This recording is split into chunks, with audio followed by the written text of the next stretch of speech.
کرتے ہیں کچھ ائمہ کرام، خاص طور سے پہلے کے جو ائمہ کرام ہیں، بزرگ پہلے کے جو ہیں، تو وہ جو ہے عام طور سے کیا ہے، قرأت جو کرتے ہیں وہ مجہول کرتے ہیں، مجہول انداز میں پڑھتے ہیں، معروف نہیں پڑھتے ہیں قرآن کو، بلکہ مجہول پڑھتے ہیں۔ الحمدللہ رب العالمین، سمجھ گئے؟ اس طریقے سے جو ہے وہ پڑھتے ہیں۔ سوال یہ پیدا ہوتا ہے کہ مجہول قرأت سے نماز ہوگی یا نہیں ہوگی، یہ ہے سوال۔ تو یاد رکھیے مجہول قرأت سے نماز ہو جائے گی، لہذا یہ حکم لگانا کہ نماز نہیں ہوگی یا مجہول قرأت کرنے والے امام کی امامت صحیح نہیں ہے، سمجھے؟ تو عدم صحت نماز کا حکم لگانا یہ درست نہیں ہے۔ معروف صحت نماز کا تعلق معروف اور مجہول قرأت سے نہیں ہے، بلکہ نماز کی صحت اور نماز کے فساد کا جو تعلق ہے وہ جو ہے لہن جلی ہے یا لہن جلی نہیں ہے، اس سے ہے۔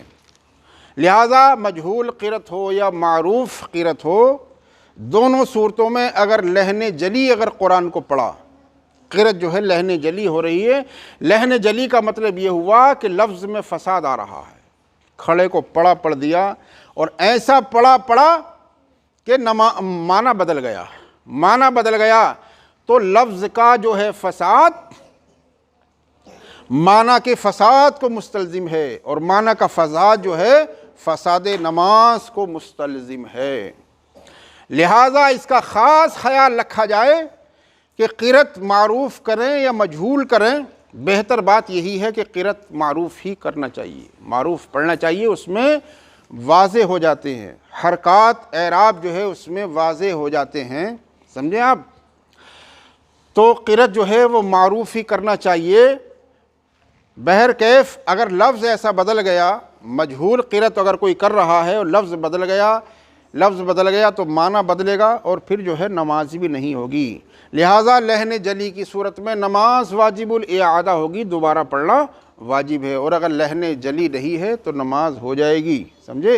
اگر لہن خفی ہے لیکن جو ہے مکروہ تنزیہ ہوگی۔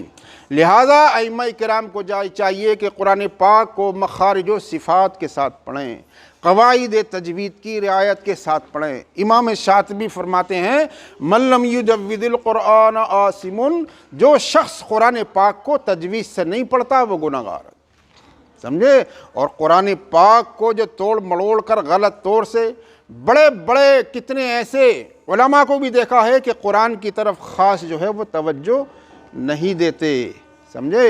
الا ماشاء اللہ کچھ کو ایسا دیکھا ہے۔ لہٰذا قرآن کو صحیح طریقے سے پڑھنا چاہیے، کتنا ہی بڑا عالم ہو سب کے لیے حکم مساوی ہے، قرآن کو اچھا پڑھنا فرض ہے، مخارج و صفات کی رعایت کرنا ضروری ہے، سمجھ گئے آپ؟